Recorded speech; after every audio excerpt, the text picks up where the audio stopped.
So hey everyone, hope you are doing extremely well. So once again welcome back to our channel and we are back again with another lecture on our binary search tree playlist.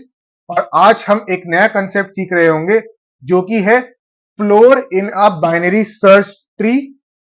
So start करते हैं.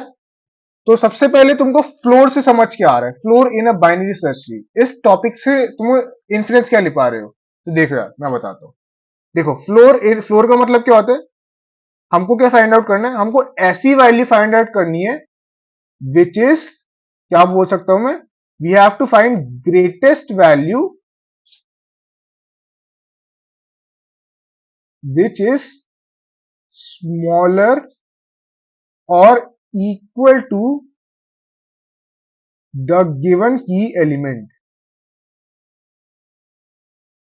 हमको ये find out करना है. ठीक है. क्या बोला मैंने? नहीं समझ आया भैया? देखो ध्यान से, एक एग्जांपल लेते हैं, उसके थ्रू तुमको सारी चीजें समझ आ जाएगी. ठीक है. सपोज मेरे पास एक की एलिमेंट है जो कि 7. ठीक है.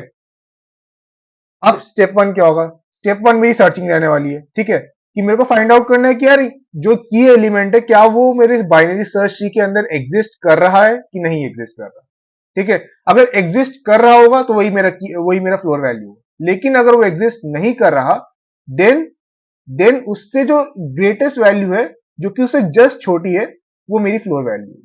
कैसे बोल रहा हूं मैं? सपोज सबसे पहले मैं 7 के लिए देखता हूं. ठीक है. तो is 7 exist on this binary search tree और नॉट? हमको पता है 7 एग्जिस्ट इस बाइनरी सर्च ट्री में नहीं कर रहा और जब हम सर्चिंग परफॉर्म करें. ठीक है. तो मैंने क्या बोला? 7 एग्जिस्ट नहीं कर रहा, तो मेरे को क्या फाइंड आउट करना है? Greatest value. क्या फाइंड आउट करना है मेरे को? Greatest value which is smaller than और इक्वल टू 7. ठीक है. अब greatest value which is smaller than और इक्वल टू 7 क्या है? वो है मेरा 6, as we can see in this binary search tree. इसका मतलब मैं क्या बोल सकता हूं? मेरी फ्लोर वैल्यू क्या आ गई? 7 की 6. And we will return this as our answer. बात समझ आ गई इतनी? ठीक है भैया. नहीं समझ आई? एक और एग्जांपल लेते हैं. ठीक है. अब मैंने क्या बोला? मेरे को एक की एलिमेंट दिया हुआ है जो कि है 14. अब मेरे को इसकी फ्लोर वैल्यू निकालनी है. ठीक है. सो मेरे को क्या फाइंड आउट करना है? Greatest value which is lesser than और इक्वल टू 14. अब मैंने वंस अगेन सर्चिंग परफॉर्म करी. ठीक है. और मेरे को पता चला कि 14 इस बाइनरी सर्च ट्री में एग्जिस्ट अभी नहीं कर रहा. ठीक है. अगर इस बाइनरी सर्च ट्री में 14 एग्जिस्ट नहीं कर रहा, तो मेरे को क्या फाइंड आउट करना है? ऐसी वैल्यू जो कि 14 से उससे जस्ट होती है ना. तो मैंने जैसे ही मैंने सर्चिंग परफॉर्म करी, मेरे को नहीं मिला. देन इससे मैंने क्या बोला? मैंने इससे जस्ट छोटी वैल्यू इस बाइनरी सर्च ट्री में ढूंढी. और इससे जस्ट छोटी वैल्यू मेरे को बाइनरी सर्च ट्री के अंदर क्या दिख रही है? मेरे को दिख रही है वो 11. इसका मतलब मैं बोल सकता हूं my floor value in this case is 11 and we will return this uh our answer. ठीक है. बात समझ आ गई? डिफिकल्ट नहीं था ना? ठीक है भैया. अब अगर इतनी बात समझ आ गई तो क्या करते हैं? कोड पार्ट के ऊपर मूव ऑन करते हैं. ठीक है. कोड पार्ट के ऊपर मूव ऑन करने से पहले हमको क्या करना है? इसकी वर्किंग देखनी है. ठीक है. तो वर्किंग देखते हैं पहले उसको, कि वर्किंग अप्रोच क्या रहने वाली है इस क्वेश्चन की मेरी. ठीक है. तो देखो ध्यान से. अब सपोज मेरे को पास एक गिवन की एलिमेंट दिया हुआ है 9. ठीक है. अब मेरे को क्या फाइंड आउट करना है? मेरे को इसका क्या फाइंड आउट करना है? Floor value. ठीक है. अब फ्लोर वैल्यू कैसे फाइंड आउट करेंगे? देखो, हमने लास्ट लेक्चर सील वैल्यू में जो अप्रोच रखी थी, सेम अप्रोच मेरे को इस फ्लोर वैल्यू के लिए भी रखनी है. ठीक है.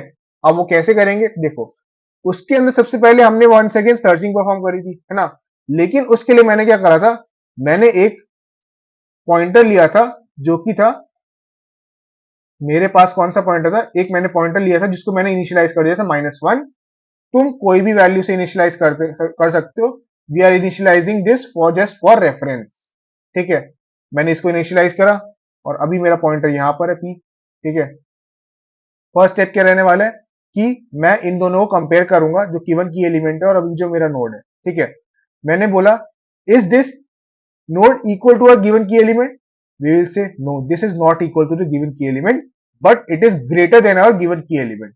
अगर ये ग्रेटर है मेरा गिवन की एलिमेंट से, इसका मतलब मैं क्या बोलूंगा, ये मेरा फ्लोर वैल्यू नहीं हो सकता। क्यों? क्योंकि फ्लोर वैल्यू मेरी गिवन की एलिमेंट से या तो बराबर होती है या उससे जस्ट छोटी होती है ना। ठीक है भैया, इसका मतलब ये तो मेरा की एलिमेंट नहीं होने वाला। इसके बाद मैंने क्या बोला, मैं इसके आया लेफ्ट पर। ठीक है, मैं इसके लेफ्ट पर आया, है ना। अब मेरे पास क्या आया, 5।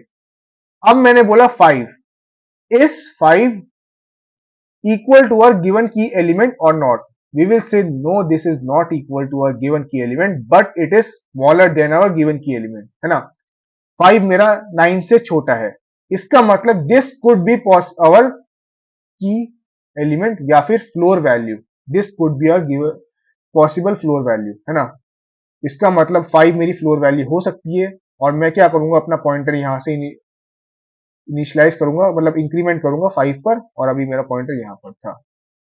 लेकिन क्या मेरे को सिर्फ यही फाइंड आउट करना है? नहीं भैया, हमको फाइंड आउट करना है greatest value which is lesser than this की एलिमेंट। इसका मतलब अभी और पॉसिबिलिटीज है कि इससे बड़ी वैल्यू यहां पे एग्जिस्ट कर सकती है मेरी इस बाइनरी सर्च ट्री के अंदर। ठीक है, ठीक है भैया।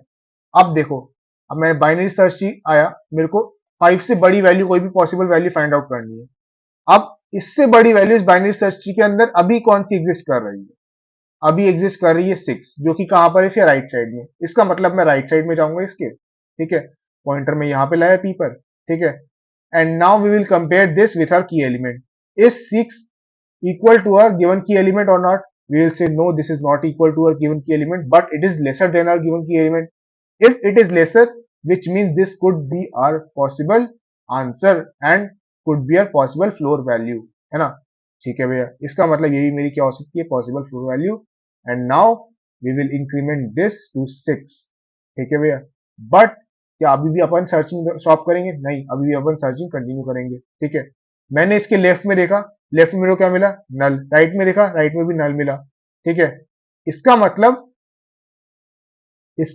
अगर मेरा नल है, इसका मतलब क्या, और कोई एलिमेंट अभी एग्जिस्ट नहीं कर रहा जो इससे जस्ट बड़ा है। इसका मतलब मेरी अभी की एलिमेंट की फ्लोर वैल्यू क्या हो जाएगी, 6 हो जाएगी। And we will return this our answer.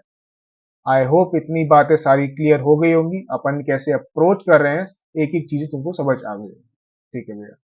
सो अगर मैं टाइम कॉम्प्लेक्सिटी की बात करूं, सो एज यू नो, हम यहाँ पे हाइट पूरी ट्रेवर्स कर रहे हैं, और बाइनरी सर्च ट्री की हाइट कितनी होती है, ऑर्डर ऑफ लॉग हाइट होती है log 2n। ठीक है, इसका मतलब टाइम कॉम्प्लेक्सिटी कितनी आएगी, टाइम कॉम्प्लेक्सिटी आएगी मेरी ऑर्डर ऑफ log n।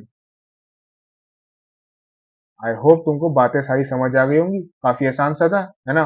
ठीक है भैया, ये मेरी टाइम कॉम्प्लेक्सिटी आ गई। अब बारी आती है कोड पार्ट की। कोड कैसे करें इसको भैया? कोड काफी आसान रहने वाला है। जैसे कि अपन सील वैल्यू में कोड किया था, सेम तरीके से अपन इसको भी कोड करेंगे। देखते हैं कैसे करेंगे। ठीक है, अब मैं आया कोड पार्ट की।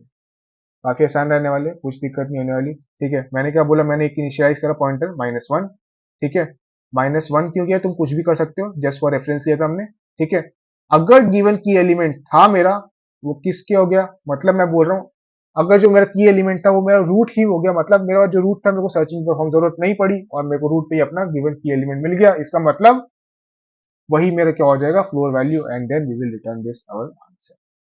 बट अगर वो मेरी इक्वल नहीं है, उससे बड़ी वैल्यू है, गिवन की एलिमेंट है, रूट से बड़ी है, इसका मतलब कहीं ना कहीं उसके राइट में आंसर एग्जिस्ट कर रहा होगा फ्लोर वैल्यू की, है ना। सो हम राइट में जाएंगे और उसकी राइट की वैल्यू प्रिंट कर देंगे। Otherwise we will go to left and we will print our left value, and this is our answer. So ये था कोड पार्ट, बड़ा आसान सा था, है ना। आई होप तुमको दिक्कत नहीं आई होगी। ठीक है भैया, सो ठीक है यार, यही था मेरा छोटा सा लेक्चर था। आसान सा कंसेप्ट था, लेकिन इंपॉर्टेंट कंसेप्ट था। ठीक है, एक बार सारी चीजें रिवाइज करना, अभी तक मैंने जितनी भी बाइनरी सर्च ट्री के अंदर बताई है, आगे आगे आने वाले लेक्चर्स में काम आने वाली है। ठीक है, सो ठीक है यार, आज के लेक्चर के लिए इतना रखते हैं। तब तक के लिए पढ़ते रहो, मुस्कुराते रहो, और जितना ज्यादा से ज्यादा शेयर हो सके इसको करते रहो। ठीक है, तो ठीक है यार, आज के लेक्चर के लिए इतना रखते हैं। तब तक के लिए पढ़ते रहो, मुस्कुराते रहो, और मचाते रहो, और जल्दी मिलते एक नई वीडियो के साथ। तब तक के लिए थैंक्स फॉर वॉचिंग।